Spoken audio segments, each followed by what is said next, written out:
Sir வணக்கம் sir. வணக்கம். அதிமுகவில் பிளந்திருந்த அணிகள் இணைக்கப்பட்டிருக்கிறது. எஸ்பி வேலுமணி அவர்கள் போயிட்டு முன்னாடி கொடுத்த கடிதத்தையும் வாபஸ் வாங்கிவிட்டார் சபாநாயகர்கிட்ட. அவங்களை தகுதி நீக்கம் செய்யணும்னு சொல்லிட்டு 2 பேரும் போய் எடப்பாடி பழனிசாமி பார்த்துட்டாங்க. எப்படி பாக்குறீங்க? இப்படி போட்டு கொடுத்த கடிதத்தை வாங்கிட்டாங்க அப்படின்னோம்னா, சட்ட ரீதியா அவங்க என்ன கோரிக்கை வைத்தார்களோ அந்த கோரிக்கை இல்லாத போயிடுமா?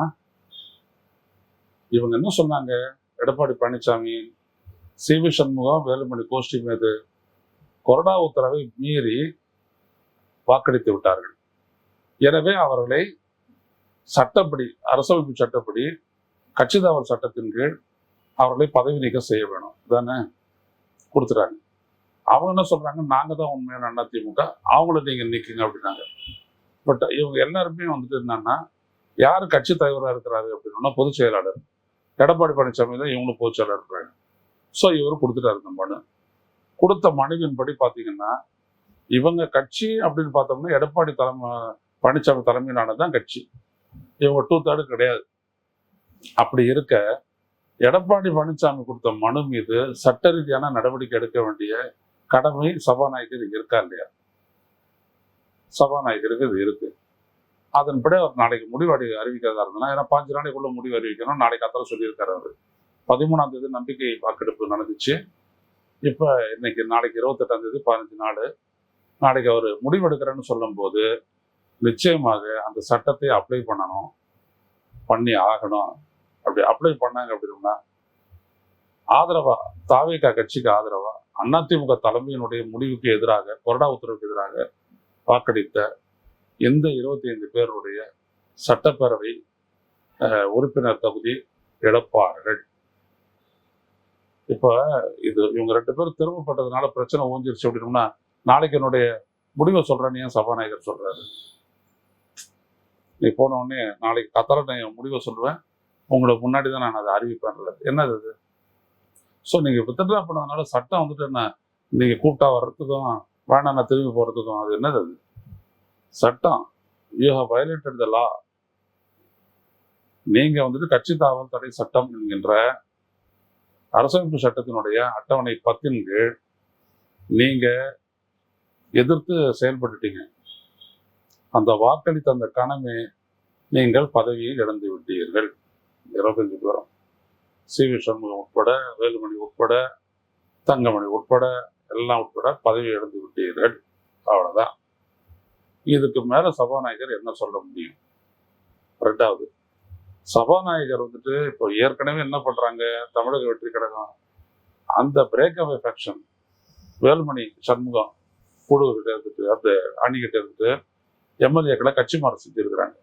இது வரைக்கும் 4 பேர் மாறிட்டாங்க. அப்போ அதுதான் தாவேகா குறி வைக்குது. அப்போ குறி வச்சு அவங்களை என்ன பண்றாங்க? ரிசைன் பண்ண வச்சு தேர்தல் நிக்கலான்றாங்க. இந்த சபாநாயகர் தாவேகாவை சார்ந்தவர், 1000 விளக்கு தொகுதி தாவேகா வேட்பாளர் நின்று ஜெயிச்சவர். இவங்களை பதவி நீக்கம் செஞ்சுட்டா இந்த ஆட்சி சேஃப் ஆயிடுது இல்ல? 25 பேரை நீக்கிட்டீங்கன்னா, இப்போ 22 பேர் ஒன்று இருக்காங்க. 22 பேரை நீங்க நீக்கிட்டீங்க அப்படின்னோம்னா 234 22 போச்சுன்னா 212. 212ல 107 பெரும்பான்மை தான்.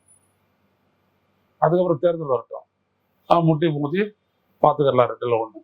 அதில் பாதி ஜெயிச்சாலும் நம்மளுக்கு கெயின் தான் அப்படின்னு அவங்க நினைக்கிறான். அப்படி செஞ்சு விட்டாருன்னா, ஏன்னா சட்டம் அவருக்கு சாதகமா இருக்கு.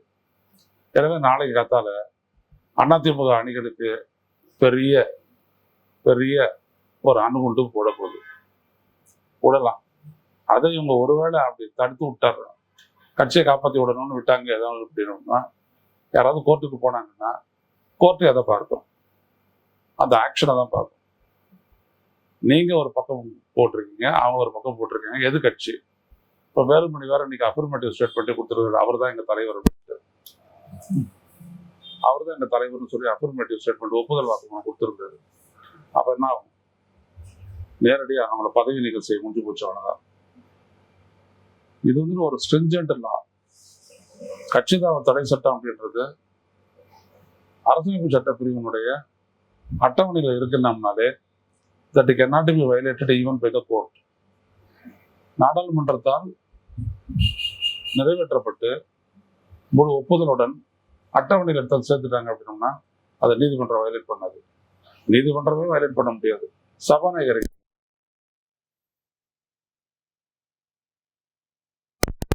நாளைக்கு பதவியை இழப்பார்கள், இழக்கணும். அதான் லா. இல்ல வாபஸ் வாங்கியிருக்காங்கல்ல, அப்படிலாம் கிடையாதுன்ற நான். வாபஸ் வாங்கினா செய்த செயல் வாபஸ் வாங்க முடியுமா?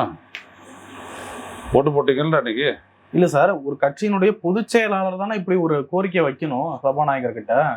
இது மாதிரி நீங்க இவங்க மேல வச்சுட்டாரு. அப்ப அவரு வாபஸ் வாங்குறாருல்ல. ஆனா எந்த அடிப்படையில வச்சாரு? எதிர்த்து ஓட்டு போட்டாங்க, நாங்க மன்னிச்சிட்டோன்றாங்க. இப்ப அதுக்கெல்லாம் சட்டத்துல இடம் இருக்கா? அரசமைப்பு சட்டப்பிரிவு 10வது அட்டவணையில அதெல்லாம் இடம் இருக்குதா? எங்கன இருக்குது? தேடிடுவோமே நம்ம. ஏன்னா மார்சலில் கேட்குறாரு, மார்சலுக்கு நம்ம புரிய வைப்போம். ரைட்டுங்களா? 10th schedule under article 102 subsection 2 and 192 subsection 2 provision as to disqualification on ground of defection. கட்சி மாறல். அது என்ன சொல்றாங்க பாருங்க. If he votes disqualification on ground of defection அப்படின்னு போட்டுறாங்க. அதில் பாருங்க, if he votes or abstains from voting in such a house contrary to any direction issued by the political party to which he belongs or by any person or authority authorized by it in this behalf without obtaining in either case a prior permission of such political party, person or authority, and such voting or abstention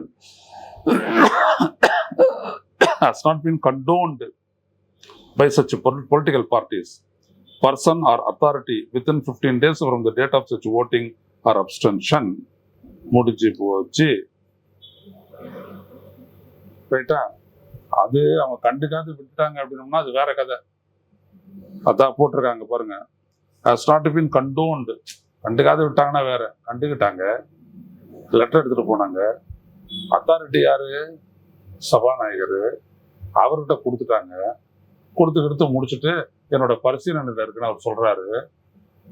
15 நாளுக்குள்ள ஒரு முடிவு எடுக்கணும். 14வது நாள் போயிட்டு நீங்க நாங்க withdraw பண்ணிக்கிறோம் அப்படின்னு சொன்னா அது ஏற்புடையது அல்ல. எனவே அது முடிஞ்சு போகுது. An elected member of a house shall be deemed to belong to a political party if any by which he was set up a candidate for election as such. Okay, right. அவ்வளவுதான். முடிஞ்சு போச்சுங்களா சட்டம்? அதனால நாளைக்கு கத்தால இவங்க எல்லாருமே மறுபடியும் தேர்தலுக்கு தயாராக வேண்டும். அவ்வளவுதான். இது இல்லாத இந்த ஆளுநர் இந்த சபாநாயகர் ஏதாவது ஒன்று செய்யறாருன்னா அது வேற மாதிரி போகும். இந்த எம்எல்ஏக்கள் எல்லாரும் தகுதி நீக்கம் அப்படின்றப்போ இது விஜய் மீது ஒரு அவப்பெயரை கொண்டு வருமா? விஜய் மேல வந்துட்டு பேரு அவப்பேரு அப்படின்றதுக்கெல்லாம் இடமே இல்லைங்க. விஜய் என்ன சரி என்ன நல்லதுன்னா நீதான்னா அதான் அவருடைய ஆதரவு கும்பல். இதுதான் அவர் ஓட்டு போட்டது. அவனும் கண்டுக்க போறது இல்ல. இல்ல சார், விஜயை நம்பி இந்த எம்எல்ஏக்கள்லாம் வந்திருக்காங்க. விஜய் அவர்கள் போய் ஹானர் பண்ணியிருக்காரு. நல்லதுங்க. அது அவர் என்ன பண்ண முடியும்? நீங்க எடுத்த நடவடிக்கை வந்துட்டு சட்டபூர்வமானதா? இப்ப நான் என்ன படிச்சேன்? இல்ல, இதுக்கு முன்னாடி இந்த சபாநாயகர்கள் சட்டபூர்வமா தான் பண்ணிருக்காங்களா? ஆமா. உன் வசதிக்கு முன்னாடி இருக்கிற சபாநாயகரை எடுத்துக்கிறியானே? இல்ல பேசணும்ல அரசியல்ல. அரசு அது நம்ம வேணா ஜாலியா பேசிக்கிறலாம். சட்டம் ஓபிஎஸ் உள்ளிட்ட 12 எம்எல்ஏக்கள் எதிர்த்து ஓட்டு போட்டாங்க. என்ன ஆச்சு? அவங்க இது வரைக்கும் டிஸ்குவாலிஃபை பண்ணாங்களா? யாரு? இன்னும் கேஸ் நடக்குது. அது வேற கேஸ் நடக்குது. அதுதான் சார். அதான் நான் சொல்ல வரேன். அப்படி எடுத்துட்டு போலான்னு இருக்கீங்களா? நீங்க எடுத்துட்டு போலாம். அதுவும் செய்யறேன். நீங்க சொல்ற மாதிரி எடுத்துட்டு போலாம். நான் ஒண்ணுதான் சொல்றேன். What is meant by schedule? Schedule அப்படின்னா ஒரு கான்ஸ்டிடியூஷன்ல இருக்கக்கூடிய 7th schedule, 9th schedule, 12th schedule, 10th ஷெட்யூல்னா என்ன அர்த்தம்? That it cannot be violated. That it cannot be even contested in the court of law. இப்ப நம்ம 69 விழுக்காடு இடஒதுக்கீடு வந்துட்டு அரசமைப்பு சட்டத்துல 9வது ஷெட்யூல்ல சேர்க்கப்பட்டு விட்டது. நீதிமன்றம் மறுபடியும் பரிசீலனை பண்ணலாம். ஆனா நீதிமன்றத்துக்கு மேல பரிசீலனை பண்ண முடியாது. 69 ஒன்றும் பண்ண முடியாது. ஏன்னா இங்கேயும் அப்ரூவல் ஆகி நாடாளுமன்றத்திலையும் அப்ரூவல் ஆகி 9th ஷெட்யூலில் சேர்க்கப்பட்ட பிறகு ஒன்றும் பண்ண முடியாது. அதுதான் சட்டம். இதன்படிதான் சபாநாயகர் நடந்துக்கணும். அவர் நடந்துக்கல அப்படின்னா அதான் ஒரு பெரிய பொலிட்டிக்கல் கொஸ்டினை ஏற்படுத்தும். என்னதான் இருந்தாலும் சபாநாயகர் அப்படின்றவர் ஆளுங்கட்சியினுடைய அந்த ஆலோசனை இல்லாம செயல்பட மாட்டாரு அப்படின்றது யாரை கேட்டாலும் தெரியும். அங்க ஒரு பாலிடிக்ஸ் தான் நடக்கும். பொசிஷன் தான் சீஃப் மினிஸ்டர் அப்படின்றவர், நாட் த லீகல் அத்தாரிட்டி. அவர் சொல்றதுக்காக சட்டம் லீவ் எடுத்துக்காது. சட்டம் எப்போதும் இருக்கும். 24/7 × 365 × 5 years அப்படியே தான் இருக்கும். அதுக்கப்புறமும் இருக்கும், அதுக்கு முன்னாடியே இருக்கும். அதில் முதலமைச்சர் வந்துட்டு ஆல்ட்ரேஷன் கொடுக்க முடியாது. இப்போ இவங்கெல்லாம் என்ன சொல்லி அவங்க எல்லாம் வாங்கியிருக்கிறாங்க 4 பேரை வாங்கியிருக்கிறாங்களா? நான் தான் வார்த்தையெல்லாம் கரெக்டாக சொல்லுவாங்க. நான் அந்த குதிரை பேரை அப்படிலாம் பயன்படுத்த மாட்டேன். Outright purchase. விஜயனுடைய ஆட்சி சிறப்பாக இருக்கு, அதை பார்த்துட்டு போனோன்றாரு இசைக்கு சுப்பையா. யாரு? இசைக்கு சுப்பையா. வாழ்க, ரொம்ப பெரிய அரசியல்வாதி இருக்கட்டும். நான் அவரெல்லாம் ஒரு முன்னோடியா எடுத்துக்கிறேன்னு வச்சுக்கோங்க. இசைக்கு சுப்பையா, மரகதம் புயல். நான் என்ன சொல்ல வரேன் அப்படின்னா, உங்களை என்ன சொல்லி நீங்க டிஃபெக்ட் ஆனீங்க? உங்களுக்கு அவங்க சொன்னது என்ன? உங்க பதவி காலி, அதனால ரிசைன் பண்ணி விட்டுருங்க, என் கூட சேர்ந்துங்க, தேர்தல் வந்து நாங்கள் உங்களுக்கு இடம் கொடுக்குறோம், நீங்க செலவு பண்ண தொகையை நாங்கள் ஈடு கட்டிடுறோம். அதானே அவுட்ரைட் பர்ச்சேஸ்னா? அதானே அவருக்கு இருக்கக்கூடிய கடனை தான் நீங்க அடைச்சிடணும். அவர் தன்னை வித்துக்கிறாரு. பச்சையா குதிரை பேரன்றீங்க. பச்சை குதிரை பேரம் இல்லை. ஏன் நான் பேரத்துக்கே வரல. பேரன்னா 5 கோடி கொடு, 10 கோடி கொடு, துண்டு போட்டு வரலன்றது அந்த கதையெல்லாம் இல்லைங்க. அவுட்ரைட்டு எல்லாருக்கும் ஒரே இல்லை. வந்துட்டு 5 கோடி தரேன், அதற்கான செலவு நான் ஈடு கட்டிடுறேன், மறுபடியும் உன்னை தேர்தல் நிற்க வச்சிடுறேன், அதற்கான செலவு நான் பண்ணிக்கிறேன், அதுக்காக நீ ஒன்றா ஒத்துக்கோ. அவ்வளோதான் பர்ச்சேஸ், அவ்வளோதான். அதனால இதான சொல்லி அவங்க பண்ணியிருக்கிறாங்க. அப்போ அந்த விஜய் வேற விஜய். இப்போ இதுக்கு சபாநாயகர் ஃபோன் பண்ணி கேட்டால் அதுக்கு வேற விஜய் வேற மாதிரி ஃபோன் பண்ணுவாரா? வேணாம் அவங்களாம் இருக்கட்டும் அப்படின்ட்டு. அவருக்கு நல்லது தானேங்கய்யா. விஜய் ஒரு அரசியல்வாதி தானே, பதவியில் இருக்கணும், நம்பரும் குறையும். இல்ல விஜய் என்னதான் இருந்தாலும் மனிதாபிமான அடிப்படையில, இது அரசியல் சட்டம் ஒரு பக்கம் இருக்கட்டும், மனிதாபிமான அடிப்படையில தனக்கு ஆதரவு தெரிவிச்சவங்களுக்கு துரோகம் பண்ணுவாரா? இல்ல, மனித யாரு என்ன துரோகம் பண்ணாரு? இப்ப 4 பேர் வாங்கினாரு, எப்படி வாங்கினாரு? அவங்க விரும்பி போயிருக்காங்க சார். நாளைக்கு அவங்க இடைத்தேர்தல் வந்தா நிக்க வைப்பாரு, அவங்களை மீண்டும் எம்எல்ஏ ஆக்குவாங்க. அந்த பெருந்தன்மை அவருக்கு ஒரு பெருந்தன்மையோட அவங்க போயிட்டாங்க, அதனால அவர் வாங்கிட்டாரு. ரைட்டுங்களா? நல்ல வேலை. ஏன் இப்ப எம்எல்ஏ பதவி ராஜினாமா பண்ணாதே போயிருக்கலாமே? அது தப்பு இல்ல. ஒரு கட்சி தலைமை அவரை நிக்க வச்சு ஜெயிக்க வச்சிருக்கு, அதோட அங்க போனா தப்பு. அதைத்தான் வந்துட்டு சட்டம் சொல்லுது. இப்படி சொன்ன உன்னை ஒரு கட்சி ஒரு தலைமை நிக்க வச்சு ஜெயிக்க வச்சு சட்டப்பேரவைக்கு நீ வந்து அந்த இடத்துல இப்படிதான் ஓட்டு போடுறதுனால நான் அப்படி ஓட்டு போடுவேன் அப்படின்றதான் தப்புன்னு கட்சி சொன்னல அதுவும் சொல்லியிருக்கு. தான் வியாக்கியானம் கொடுத்துட்டேன், அவ்வளவுதான். மார்ஷல் சட்டம் அப்படின்றது என்னன்னா, அது வந்துட்டு ஒரே நேரத்துல அசையும் அசையாவது ரெண்டும் கொண்டது, மாற்ற முடியாது. ஆனால் அது செயல்படும்.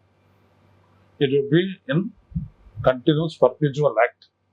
அது செயல்பட்டுக்கிட்டே இருக்கும். அதுக்கு நீங்க லீவ் எல்லாம் கொடுக்க முடியாது. நீங்க வானா வர்றதுக்கு போனா போறதுக்கு அது கிடையாது. அது அப்படியே தான். ஸோ அதுதான் நீங்க பண்ணணும், வேற வழி இல்லை. என்ன செய்ய போறாரு ஜெயஸ்ரீ பிரபாகரன்? நாளைக்கு அத்தனை பார்க்கலாம். சார் வணக்கம். சார் வணக்கம். விஜய் அவர்கள் பிரதமர் மோடி அவர்களை சந்திக்க டெல்லி சென்று சந்தித்தும் விட்டார். ஒரு தொலைக்காட்சி 10 நிமிஷம்ன்றாங்க, இன்னொரு தொலைக்காட்சி அரை மணி நேரம் அந்த சந்திப்பு நடந்தது. எல்லா தொலைக்காட்சியும் 10 நிமிஷம் சொல்றாங்க, ஒரே ஒரு தொலைக்காட்சி மட்டும் 30 நிமிஷம் சொல்லுது. ஆனா 4:30 போன ஒரு விஜய் வந்துட்டு நம்ம செய்தியை வைக்கும் போது 4:45 4:50 வைக்கும் போது அவர் வந்துட்டு கார்ல ஏறி வந்துட்டாரு. 5 மணிக்கெல்லாம் அவர் வீட்டுக்குள்ள நுழைஞ்சிட்டாரு அவரு. அதனால அந்த தொலைக்காட்சிக்கு என்னன்னு தெரியல. இந்த கிரகம் பிடிச்சிருச்சுன்னு வாங்கல, அதெல்லாம் தொலைக்காட்சி கூட இதுக்கு மேலே வரும்னு நினைக்கிறேன். மனிதர்களுக்கு பிடிக்கும், ஒட்டுமொத்தமாக நிறைய பல பேர் வேலை செய்யக்கூடிய தொலைக்காட்சியில கூட இப்படி எல்லாம் நடக்கும்னு நினைக்கிறேன். பச்சையா இப்படியே பேசுறது. What is mean by reporting? ரிப்போர்ட்டிங்ன்றது என்ன? நீங்க பத்திரிகையாடா, நானும் பத்திரிகையாடா, நடந்தது சொல்றது தானே. இது ஏன் கூட்டி குறைச்சு நீங்க சொல்ல முடியும் அப்படின்னோம்னா, இதெல்லாம் என்ன விதமான ஜேர்னலிசம்? அதெல்லாம் யாராவது 10 நிமிஷம் காமிச்சு போயிருக்காரு. கேள்வி போடுங்க. எப்படி பாக்குறீங்க முதல் சந்திப்பு? முதலமைச்சரான பிறகு முதல் சந்திப்பு நீண்ட நேரம் நடந்திருக்கணும். எப்படி பண்ண போறீங்க, அதை இவர் போயிட்டு ஒரு மனுவெல்லாம் கொடுத்துருக்காரு, எடுத்து போய் கொடுத்துருக்காரு மோடி கிட்ட. அதெல்லாம் மோடி இதெல்லாம் படிச்சிருக்கலாம், முக்கியமானது என்ன அப்படின்றதெல்லாம் எடுத்து சொல்லியிருக்கலாம். எடுத்து சொல்லி தமிழ்நாட்டுக்கு நீங்கள் உங்களுடைய சப்போர்ட் ரொம்ப தேவை, தமிழ்நாட்டுக்கு இந்த மாதிரி இடங்கள்லாம் இருக்கு, நிதி பற்றாக்குறையெல்லாம் இருக்கிறதுலாம் உங்களுக்கு தெரியும், அதெல்லாம் ரிலீஸ் பண்ணலாம், எங்கள் மேலே கண்டிஷன்லாம் போடாதீங்க, எஜுகேஷன் எல்லாம் வந்துட்டு நல்லா இம்ப்ரூவ் பண்ணி காட்டியிருக்கிறோம், அதனால இந்த புதுசாக 3 மொழி கொள்கையெல்லாம் போடாதீங்க, நாங்கள் ஆரம்பத்துலேருந்து 2 மொழி கொள்கையில் தான் நாங்கள் இருக்கிறோம், இதெல்லாம் நீங்கள் கன்சிடர் பண்ணுங்க.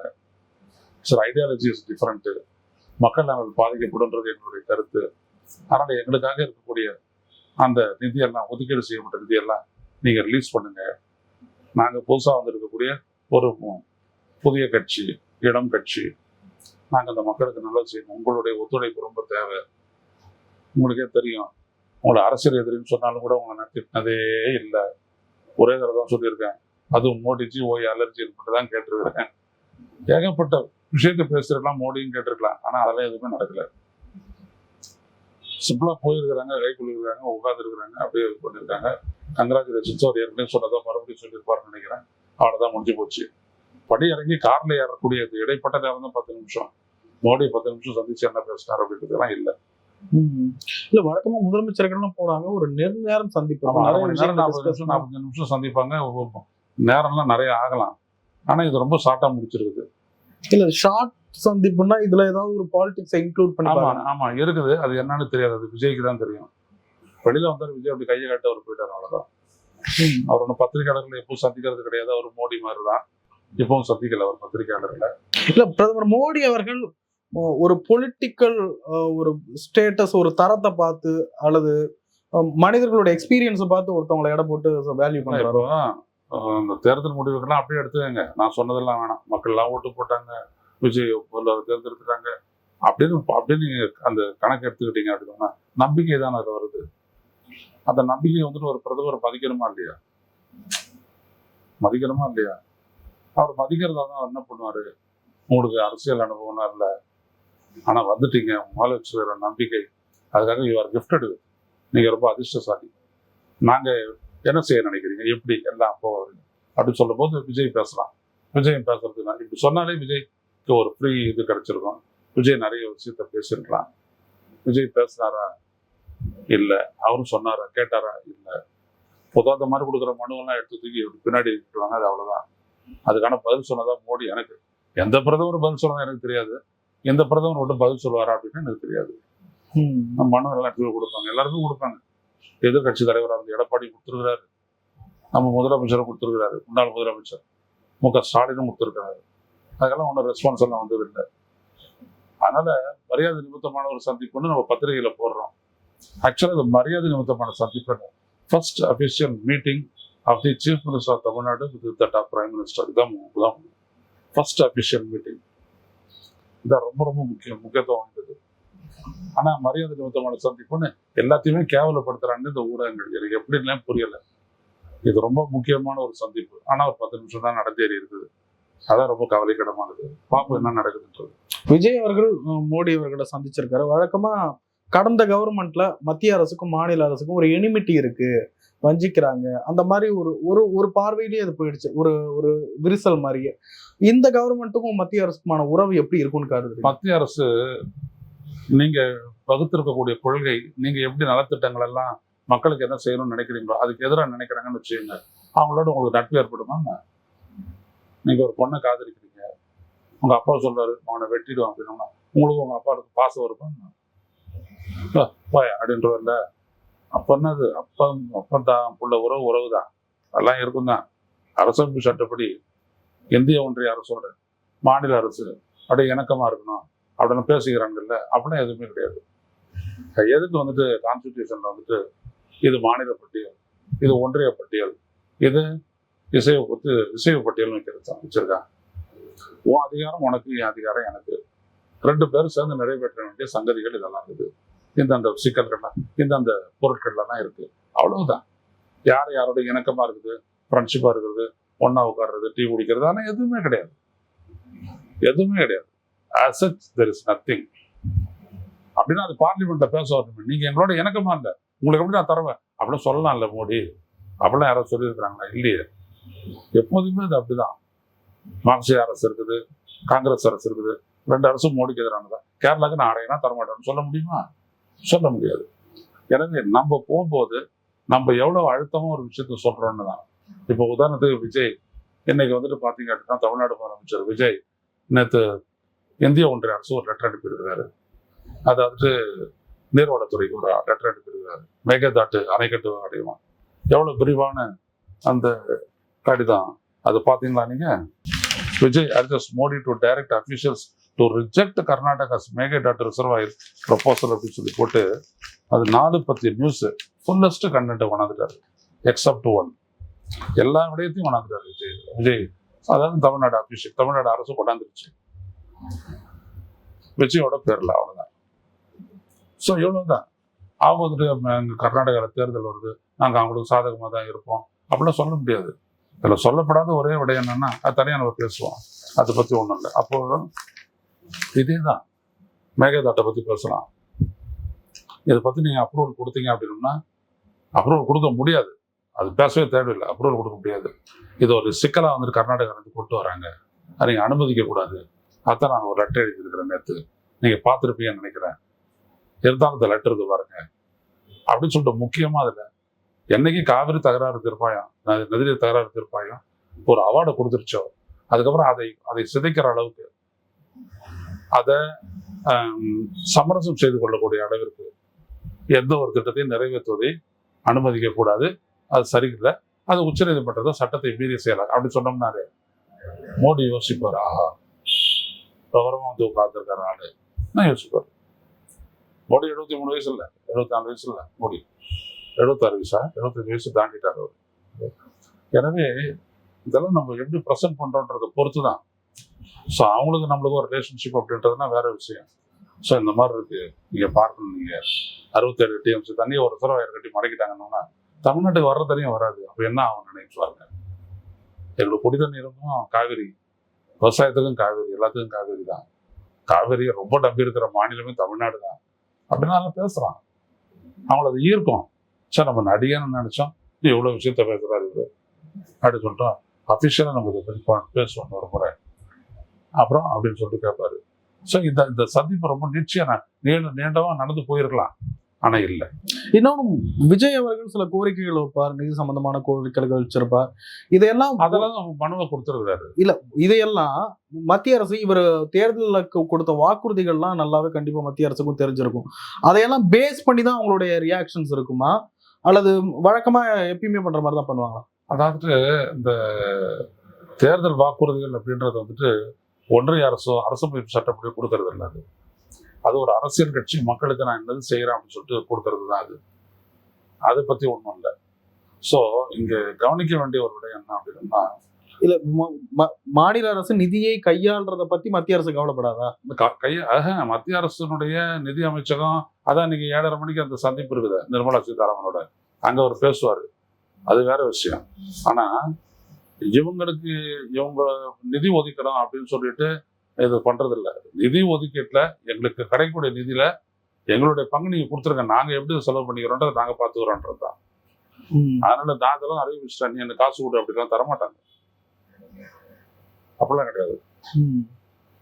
இன்னொன்னு தமிழ்நாட்டில இருந்து என்ன வரும் அப்படின்றதையும் மத்திய அரசு எதிர்பார்க்கும். ஒண்ணு செய்யலாம், நீங்க இது வரைக்கும் பாத்தீங்கன்னா நாங்க 9% 4% கொடுத்துருக்குறோம், எங்களுக்கு வந்துட்டு 6% நீங்க உயர்த்தணும் அப்படின்னும் போது அவங்க சொல்லுவாங்க, இல்ல இது வந்துட்டு ஸ்டேட் கவுன்சில் நீங்க கொடுங்க, ஃபினான்ஸ் கமிஷன் நீங்க சொல்லுங்க. இல்ல ஃபினான்ஸ் கமிஷன் தான் எங்களுக்கு பெரும்பான்மை இல்லை, அது நீங்களே தீர்மானிக்கிறீங்க, இது ரொம்ப லாப் சைடட், இது ஒரு தடவை பட்சமானது, அது எங்களுக்கு எதுனா இருக்குது, எங்க மக்களுக்கு நாங்க செய்ய வேண்டிய விட ஏதோ ஒண்ணு இருக்குது.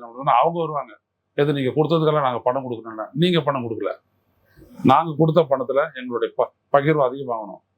நீங்க 2% கொடுக்கக்கூடிய பீகாருக்கு 10% கொடுக்குறீங்க, 8% கொடுத்த உத்தரப்பிரதேசத்துக்கு 16% கொடுக்குறீங்க, நான் 9% தரேன், 4% தரீங்க, இதை எப்படி நான் தட்டி கேட்கறது? இது எங்களுடைய மக்கள் மத்தியில் இது ஒரு பெரிய அன்ரெஸ்ட் ஆயிடும், அது எதிர்காலத்துக்கு ரொம்ப பெரிய பிரச்சனை ஆயிடும். உங்களுடைய கவனத்துக்கு நான் தடவை கொண்டு வரேன், அதான் நான் பிரதானமா நான் சொல்லியிருக்கிறேன் அப்படின்னு சொல்லிட்டு எடுத்த உடனே அந்த தனியா அந்த பேப்பரை அவர்கிட்ட கொடுத்தது எல்லாமே தூக்கி கொடுங்க, அதில் நான் இருக்கு எப்படி தான் பாக்குறேன் அப்படின்னு சொல்லி கொடுத்தீங்க அப்படின்னோம்னா அவங்க அலறுவாங்க. ஆச்சரியப்படுவாங்க. இப்படி எல்லாம் சிக்கல் உண்டானா என்ன பண்றது அப்படின்ட்டு. நீங்க சைலண்டா கொடுத்துட்டு கையை கொடுத்துட்டு பார்த்து ஒண்ணும் நடக்கும். கடந்த ஆட்சி காலத்துல நிறைய விஷயங்கள்ல தமிழ்நாடு அரசை மத்திய அரசு வஞ்சிக்குது அப்படின்ற விமர்சனங்கள்லாம் இருந்தது. இதையும் கடந்து ஸ்டாலின் அவர்கள் சில விஷயங்கள் எல்லாம் சாதிச்சு வாங்கிட்டு வந்திருக்காரு அப்படின்ற பேர்லாம் அவங்க இருந்தது. அந்த மாதிரியான கெப்பாசிட்டி விஜய்க்கு இருக்கு. விஜய் அப்படி செய்வாரு அப்படின்னு எதிர்பார்க்க. அது உங்களுடைய முடிவுக்கே விட்டுருவேன். உங்களுடைய கருத்து என்னன்னு தெரிஞ்சு? இல்ல, என்னுடைய கருத்து எனக்கு தெரியுமே. நான் தான் விஜயை முன்னாடியே எதிர்த்து இருக்கிறேன். இதெல்லாம் பெரிய சாமர்த்தியம். எதிர்க்கு அரசியல் வேணும், ரொம்ப ஆழமான சிந்தனை வேணும். விஜய் கிட்ட நான் முன்ன ஆரம்பத்திலே போனது எதுக்காக? பெரிய ஒரு டெப்தோட தான் நான் போனேன். இல்லையே, முதல்வர் பதவியை குறி வைக்கிறதும் முதல்வர் பதவி அடைகிறதும் பெரிய கஷ்டம் தான். அதை விட கஷ்டம் அடைஞ்சதை சக்சஸ்ஃபுல்லா காப்பாத்துறது. கெப்பாசிட்டி வளர்த்துக்காக நீங்க என்ன பண்ண போறீங்க? நான் ஒன்று எம்பிபிஎஸ் டாக்டர், நான் 30, நான் பெரிய பணக்காரன், நான் ஒரு 60 2 கோடி கொடுத்துட்டா எம்எல்ஏ இந்த எம்பிபிஎஸ் சீட்ல உனக்கு உட்கார வச்சிடறேன். நீ எல்லாம் படிக்கணும். படிக்கலன்னா அந்த 2 கோடி என்ன பண்ணும்? அது ஒண்ணும் பண்ணாது. அப்ப அக்கறை இருக்கிற இடத்துல அதான் அதான் விஷயம் இங்க. அந்த மாதிரி இல்லையே. நீங்களே பார்த்துட்டு இருக்கிறீங்க இந்த 15-20 நாள்ல என்ன பதில் சொல்றதுன்னு தெரியாது திணறிட்டு இருக்கிறாரு அவரு. புரியுதுங்களா? போலீஸ்ல கம்ப்ளைண்ட் கொடுப்போம் கரண்ட் ஃபெயிலியர் ஆச்சுன்னா அப்படின்னு சொல்லிட்டு சிடிஆர் நிர்மல்குமார் சொல்றாரு. தெரியும் சம்மர் வந்தா தமிழ்நாட்டில் ஷார்டேஜ் இருக்கணும் அப்படின்ட்டு. ஏன்னா கன்சம்ஷன் அதிகமாகும் டொமஸ்டிக். அப்போ என்ன பண்ணணும்? தனியார்கிட்ட இருந்துட்டோ இல்லை மற்ற மாநிலங்கள்கிட்ட வாங்கணும். கரண்ட்டு பர்ச்சேஸ் பண்ணணும். அது கொஞ்சம் கூடுதல் விலைக்கு போகும். பர்ச்சேஸ் பண்ணி தான் தீரணும். அது செய்யறதுக்கு திராணி இல்லையா அவங்க கிட்ட? ஏற்கனவே கொடுத்த டெண்டர் எல்லாத்தையும் அவங்க வந்துட்டு கேன்சல் பண்ணிட்டாங்க. இப்போ கரண்ட் சப்ளை இல்லை. கரண்ட் இருந்தால் சப்ளை பண்ண முடியும். சட்டியில் குழம்பு இல்லை, போட்டு வெறும் அகப்பைய டருன்னு தேய்ச்சிட்டு இருந்தானா என்ன இருக்குது? அதான் இவங்களுடைய நிர்வாகத்திறன். தெரியாது இவங்களுக்கெல்லாம். எவ்வளோ பேப்பரே பிடிக்காத வந்தவங்க. ஆனால் நம்ம பேசுகிற நம்மளுக்கெல்லாம் பெரிய அனுபவம் இருக்குது அரசியல் ரீதியாக. நம்ம விட்டு கொடாயுவோம் எல்லாத்தையுமே. ஒரு பத்திரிகையாளர் இருந்துட்டு எவ்வளோ தலைவர்கிட்ட எவ்வளோ தூரம் என்கவுண்டர் பண்ணிட்டு வந்துடுவோம் நாங்கள். என்கவுண்டர்னா நேருக்கு நேர் பேசி பதில்களை பெறுறது. இவங்க கிட்ட அதெல்லாம் இல்லை. ஒரு அறிவார்ந்த தமிழ்நாட்டுக்கு சிந்தனையற்ற தலைமை, அவ்வளவுதான். மேகதாது விவகாரம் ரொம்ப தீவிரமா போயிட்டு இருக்கு. அணையை கட்டியே தீருவோம் அப்படின்னு சிவகுமார் சொல்லிட்டாரு. எப்படி தடுக்க போறாரு விஜய்? இல்ல, தடுக்கிறது அப்படின்றதெல்லாம் ரொம்ப ஈஸியா கட்ட முடியாது. ஆமா, ஏன்னா கட்ட முடியாது. காவிரியினுடைய கிளை ஆறுகள், காவிரியினுடைய பாயக்கூடிய அந்த காவிரி பேசின் ஸ்டேட்ஸ், காவிரி நதி எங்கெல்லாம் பாயுதோ அதனால யாரெல்லாம் பலன் பெறுறாங்களோ அதெல்லாம் பேசின் ஸ்டேட்டு. அந்த பேசின் ஸ்டேட் வந்துட்டு காவிரி படுகையின் மாநிலங்கள். இவங்கெல்லாம் சேர்ந்து இவங்களுக்கான ஒரு வழக்கு தான் காவிரி வாட்டர் டிஸ்பியூட்ஸ் ட்ரிபியூனல் அப்படின்னு சொல்லக்கூடிய அந்த விசாரணை மன்றம், தீர்ப்பாயம். அந்த தீர்ப்பாயம் வந்துட்டு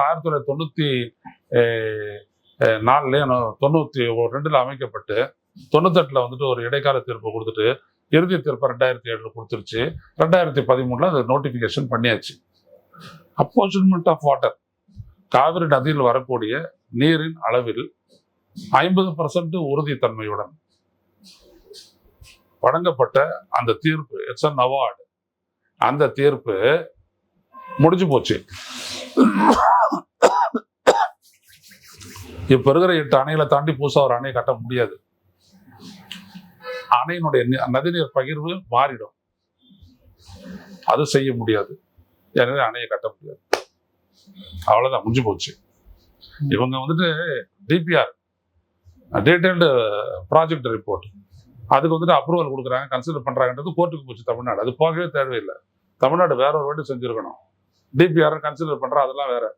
முதல்ல அதுக்கு என்வரான்மெண்ட் கிளியரன்ஸ் இருக்குதா, சுற்றுச்சூழல் அனுமதி இருக்குதா, ஏற்கனவே வனம், அந்த வனத்துறை ஒண்ணு, இன்னொன்று வந்துட்டு பாத்தீங்கன்னா சுற்றுச்சூழல், அப்புறம் கிளைமேட் சேஞ்ச், அந்த அமைச்சகம் இருக்கு இல்லையா, அதுக்கு அப்ரூவல் தரமாட்டேன் அப்படின்னு. ஏன்னா காட்டினுடைய பெரும்பகுதி வந்துட்டு மூழ்கிடும், அப்படியெல்லாம் தர முடியாது அப்படின்னு.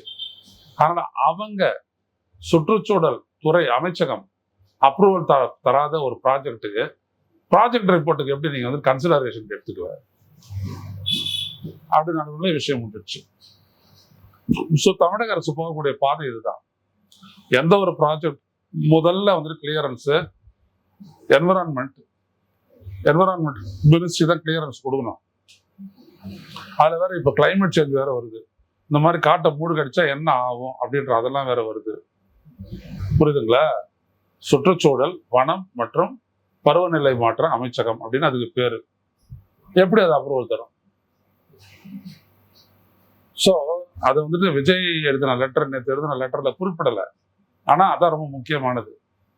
இதை பார்க்கக்கூடியவங்க தமிழக அரசுல இருக்கிறவங்க சொல்லணும். இதுக்கு முதல்ல சுற்றுச்சூழல் அமைச்சகம் அப்ரூவல் கொடுக்காம எப்படி இந்த ப்ராஜெக்டை நீங்க வாங்குறீங்க? ரெண்டாவது விஷயம், இந்த ப்ராஜெக்ட் தொடர்பா ஃபர்ஸ்ட் இனிஷியேஷன் தேங்காய் உடைக்கிறது அதெல்லாம் நீங்க எதனா பட்டுப்பாங்க. அதெல்லாம் வந்துட்டு எதுனா முதல்ல காவிரி நதிநீர் மேலாண்மை ஆணையம், அங்கதான் எல்லாரும் மெம்பர்ஸ், அங்க அப்ரூவல் ஆனா தவிர அது நடக்காது. கேரளா ஒத்துக்கணும், தமிழ்நாடு ஒத்துக்கணும், புதுச்சேரி ஒத்துக்கணும். 3 ஸ்டேட் ஒத்துக்கிட்டாதான் கிடையாது, வராது. நிறைய விஷயங்கள் பேர் முடியும். நன்றி சார்.